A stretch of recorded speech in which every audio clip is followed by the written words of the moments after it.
بسم اللہ الرحمن الرحیم قال اللہ تعالیٰ عز و جل کل نفس ذائقۃ الموت۔ دیکھیے یہ ایک حقیقت ہے کہ ہم سب نے مرنا ہے، ہر انسان نے مرنا ہے۔ ہمارے پہلے آئے کتنے آئے زمین کے اوپر، ہمارے باپ دادا، پھر ان کے باپ دادا کدھر چلے گئے، نام و نشان مٹ گیا ہے، نام لینے والا بھی کوئی نہیں ہے۔ ہمارا بھی یہی معاملہ ہونا ہے، ابھی اگلی نسل آ جانی ہے۔ لیکن ایک بات جو یقینی ہے وہ موت ہے۔ مرنے کے بعد معاملہ ختم نہیں ہوگا بلکہ اصلی معاملہ شروع ہو جائے گا، اور اس وقت پتہ چلے گا میں پیدا کس لیے کیا گیا تھا اور میں کرتا کیا رہا ہوں، میں تو وقت ضائع کر دیا۔ اس وقت پچھتاوا ایسا شدید پچھتاوا ہوگا کہ اس کی تلافی ممکن نہیں ہے۔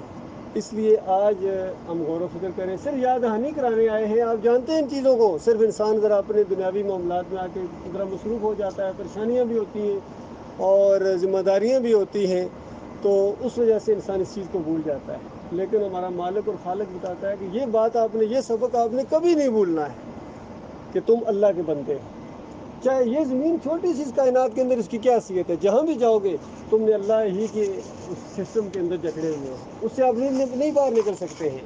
لہذا ہر جگہ جیسا مالک فرماتا ہے انی ارضی واسعہ فائی فاعبدون، میری زمین وسیع ہے، جہاں بھی جاؤ بندگی میری کرنی ہے، بندے تم میرے ہو، کسی اور کی بندگی اختیار نہ کرنا، کیونکہ یہ وہ جرم ہوگا، مالک فرماتا ہے ناقابل معافی جرم ہے۔ یقین کرو بیٹے، یہ 4-5 منٹ کے اندر میں آپ کو قرآن اور حدیث کا بالکل نچوڑ اور خلاصہ بتا رہا ہوں، کیونکہ ہر ایک کو نہیں موقع ملتا پڑھنے کا، لیکن سننے کا تو موقع مل گیا۔ نچوڑ میں آپ کو بتا رہا ہوں، پورے قرآن کا نچوڑ اور عرق خلاصہ کیا ہے 2 الفاظوں کے اندر، اور بولا جا سکتا ہے۔ یہ ہمارا جو کلمہ ہے نا، لا الہ الا اللہ محمد رسول اللہ، پورا قرآن اسی کی تفسیر ہے۔ نبی صلی اللہ علیہ وسلم کی پوری زندگی، صحابہ کرام کی پوری زندگی، اسلامی تاریخ جو ہے یہ پوری سمجھو اسی کی تفسیر ہے کہ لا الہ الا اللہ محمد رسول اللہ، اللہ کے علاوہ کوئی الہ نہیں۔ بس اتنی سی بات ہے، قرآن یہ آپ سے منوانا چاہتا ہے، اور ساتھ ہی کہا کہ یہ بات مانو، اور نہیں مانو گے تمہاری خیر نہیں، مانو گے تمہاری خوشخبریاں ہیں، خوش قسمتیاں ہیں۔ صرف اتنی بات مان لو کہ لا الہ الا اللہ اور پھر محمد رسول اللہ، کہ اللہ کے علاوہ کوئی معبود نہیں ہے۔ اب ہم مانتے تو ہیں اتنی، لیکن ہمیں کوئی تشریح کر کے نہیں بتاتا ہے کہ لا الہ الا اللہ کا آگے مطلب کیا ہے۔ کسی سے بھی پوچھو، ہاں بھائی اللہ کے علاوہ کوئی معبود نہیں، اس سے تمہاری کیا مراد ہے، تو آپ لوگ اکثریت خاموش ہو جاتی ہے۔ بھائی اس سے مراد یہ ہے کہ اللہ کے علاوہ کوئی پکارنے کے لائق نہیں ہے، کوئی رکوع کے لائق نہیں ہے، کوئی سجدے کے لائق نہیں ہے، کوئی بھی اس لائق نہیں ہے کہ جس کو ہم اللہ کی طرح کریں۔ جو ہم اپنی جسم یا جو پکاریں ہم اللہ کے لیے لگاتے ہیں، وہ کسی اور کے لیے نہیں ہے۔ باقی انسانوں کی خدمت ہے، والدین کی خدمت ہے، نیک لوگوں کا احترام ہے، وہ اپنی جگہ، لیکن وہ معبود نہیں ہے، وہ پکارے جانے کے لائق نہیں ہے اللہ کی طرح غائبانہ، وہ نظر و نیاز کے لائق نہیں ہے، وہ نفع نقصان کے ہمارے نہیں ہے مالک۔ نبی صلی اللہ علیہ وسلم سے پوچھا گیا جب کہ سب سے زیادہ تکلیفیں کس کو آئی ہیں، تو نبی علیہ السلام نے کیا جواب دیا؟ یہ حدیث ہے، کسی عالم دین سے جا کے پوچھ لو، کسی بھی عالم دین سے پوچھ لو کہ ایک بھائی نے یہ حدیث سنائی ہے، کیا یہ صحیح اس نے کہا یا غلط کہا ہے؟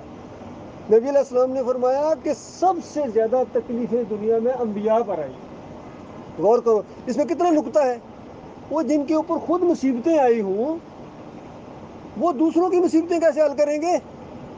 اور وہ جو ان کے اوپر مصیبتیں آئی تھی، اللہ ناراض نہیں تھا ان پر، ان کو آزمائش میں ڈالا، ان کو چیک کیا، دوسرے لوگوں کے لیے مثال بنایا کہ دیکھو یہ میرے بندے ہیں، میری وہی ان کے ساتھ ہے، ان پر مشکل مصیبت آتی ہے تو یہ مجھے پکارتے ہیں، دوسروں کو بھی یہی کہتے ہیں اللہ کو پکارو۔ زکریہ علیہ السلام بڑھاپے تک اولاد کے لیے کس کو پکارتے رہے؟ قرآن کو پڑھو، کسی عالم دین سے پوچھو زکریہ علیہ السلام بڑھاپے تک کس کو پکارتے رہے، وہ کہے گا اللہ کو۔ ابراہیم علیہ السلام کو بڑھاپے میں اولاد ملی، اسماعیل اور اسحاق، ابراہیم علیہ السلام کو بڑھاپے کی اولاد ہے، کس کو پکارتے رہے؟ اللہ کو۔ نوح علیہ السلام نے کس کو پکارا تھا بتائیے؟ وہ جو عذاب آیا تھا بڑا، آپ کو پتا ہے، بڑا سیلاب آیا، وہ پانی بارش کس نے برسائی تھی؟ اللہ نے۔ ایوب علیہ السلام کو بیماری، کتنے عرصہ بیمار رہے، کس کو پکارتے رہے بتائیے؟ اللہ کو۔ سادہ سادہ باتیں ہیں، موٹی موٹی باتیں، کوئی اس میں وہ کوئی الجبرا یا کوئی راکٹ سائنس یا کوئی گردانے یا عربی گرامر میں آپ کو نہیں بتا رہا ہوں کہ آپ کہیں میں تو پڑھا لکھ، مجھے کیا پتا یہ سیگا کون سا گیا، سیگے کی بات نہیں ہے، یہ ایمان کا مسئلہ ہے۔ یہ بات اللہ نے ہر بندے سے مانگی ہے، یاد رکھیں۔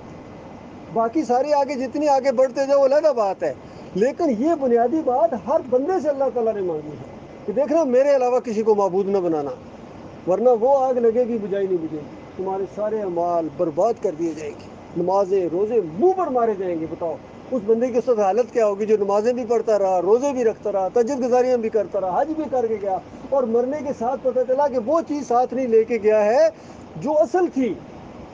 اس کی چھوٹی سی مثال، جس طرح آپ پردیسی لوگ ہیں، میں بھی ہوں، آپ اس مثال سے سمجھ جائیں گے۔ آپ زبردست قسم کی تیاری کر کے آئیں بحرین میں آنے کے لیے، اور ایئرپورٹ پر پتہ چلا ویزا ہی کوئی نہیں ہے، بتاؤ کیا کرو گے؟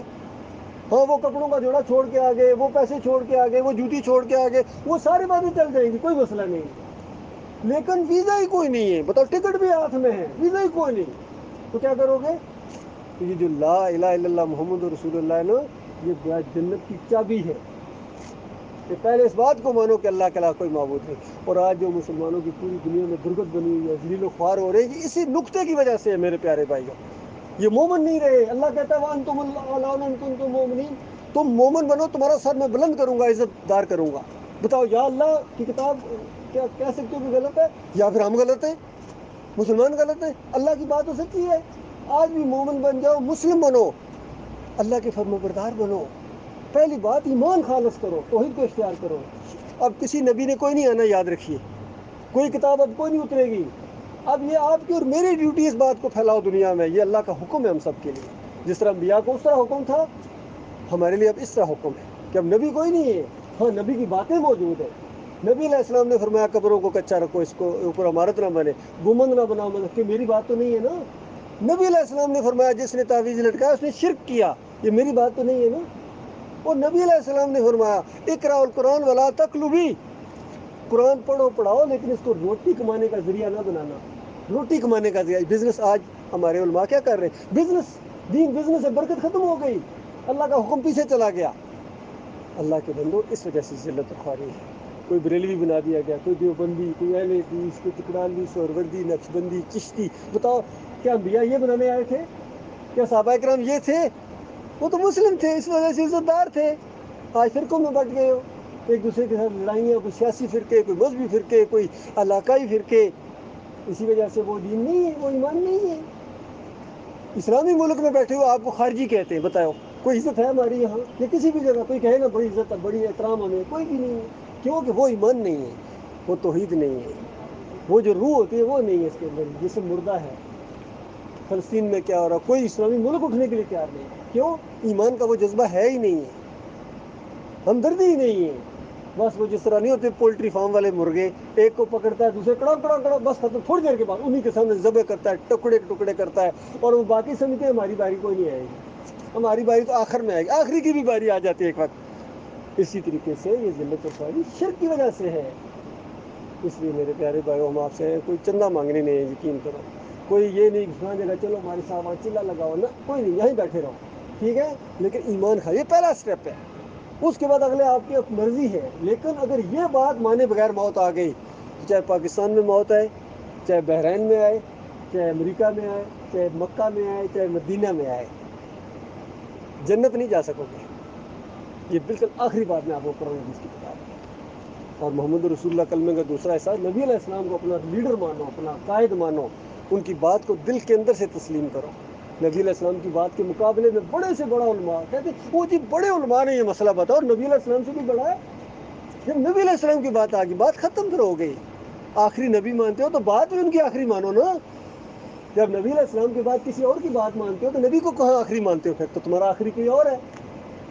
یہ فراڈ کرتے ہیں کہ یہ ختم نبوت کا مسئلہ، یہ ان کے پیٹ کے مسئلے سارے، یقین کرو۔ اصل چیز یہ ہے توحید کا معاملہ ہے، اور نبی علیہ السلام کا طریقہ اختیار کرو، جہاں بھی ہو کامیاب ہو جاؤ گے۔ اور اگر یہ بات نہ مانی تو یقین کیجیے کوئی بات آپ کو جنت کا حصہ نہیں کر سکتی۔ اللہ تعالیٰ بچائے۔ میری دعا بھی ہے، میں دعا گو ہوں، 5-6 منٹ کے لیے کہا تھا، آپ کی دلچسپی کو دیکھ کے 3-4 منٹ میں نے اور اوپر لے لیے ہیں۔ یہ اللہ کا احسان جی، اس کی توفیق سے معاملہ ہوا، یقین کیجیے۔ آپ کو موقع ملا، مجھے موقع ملا ہے، یہ کام کرنے کا ہے اصل معنی۔ اگر جو تبلیغ توحید کی تبلیغ ہوتی ہے، ہمارے کتنے تبلیغی بھائی آگے پیچھے کتنی محنتیں بھی کرتے ہیں، لیکن قرآن کی تبلیغ نہیں کرتے، اپنے اپنے، کوئی فضائل اعمال لے کے گھوم رہا ہے، کوئی فیضان سنت لے کے گھوم رہا ہے، کوئی اپنی بھی کتابیں لے کے گھوم رہا ہے، اپنی کتابیں۔ یہ وہ بات نہیں، یہ تو قرآن کی بات ہے۔ الحمدللہ سے لے کر والناس تک یہی مسئلہ ہے۔ آپ کے اپنے مالک کی کتاب ہے، آپ کے اپنے رسول کی بھی بات آپ کو یاد آنے کی ہے، کوئی نئے رسول کا کوئی مسئلہ نہیں ہے. اس کو مانیں گے اپنا بھلا کریں گے، نہیں مانیں گے اپنا نقصان کریں گے. ٹھیک ہے بھائیو، السلام علیکم.